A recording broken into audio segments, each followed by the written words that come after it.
Les motocyclettes d'aujourd'hui sont équipées d'une boîte de vitesses ou transmission séquentielle à 5 ou 6 vitesses. Ces boîtes de vitesses ont des fourchettes avec des tiges de guidage.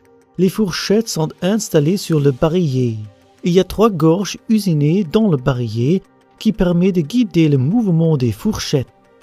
Des engrenages sont utilisés pour changer de rapport.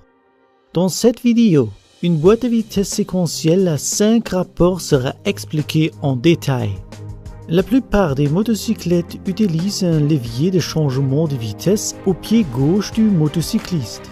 Ce levier peut être déplacé vers le haut ou vers le bas pour passer les rapports séquentiellement. En utilisant le levier de changement de vitesse, le motocycliste déplace un assemblage. Ainsi, le barillet peut tourner, mais il peut uniquement tourner de 60 degrés.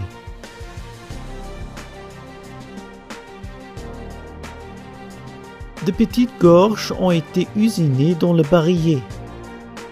Lorsque le barillet tourne, la fourchette se déplace vers la gauche ou vers la droite.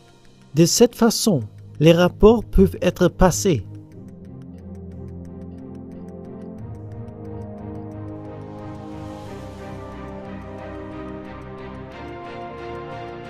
Voyons maintenant les engrenages. La roue de sortie se trouve à droite. Dans cette vidéo, l'arbre de la roue de sortie est monté à l'intérieur de l'arbre creux des roues d'entrée. En conséquence, l'arbre d'entrée et l'arbre de sortie tournent indépendamment l'un de l'autre. Les roues dentées en rouge sont fixées sur leur arbre correspondant. Toutes les autres roues dentées peuvent tourner librement sur leurs arbres.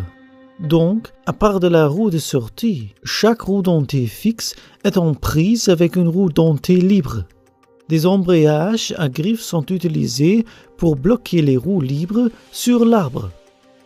Pour passer en première vitesse, la deuxième roue dentée sur le côté gauche avec une partie de l'embrayage à griffes doit être connectée à l'autre partie de l'embrayage à griffes de la troisième roue dentée du côté gauche. La deuxième roue dentée du côté gauche est maintenant fixée sur l'arbre car la troisième roue dentée du côté gauche est une roue fixe. Afin de passer en deuxième vitesse, la roue dentée est déplacée vers le côté droit par la fourchette. Donc, la deuxième roue dentée du côté droit est fixée sur son arbre. Les roues dentées au centre ne sont pas entièrement engagées, mais ce n'est pas important, car elles ne transmettent pas de puissance en première et deuxième vitesse. Avec ce type de boîte de vitesse, le motocycliste peut passer à une vitesse supérieure sans débrayer. Il suffit de tirer le levier de changement de vitesse et arrêter d'accélérer.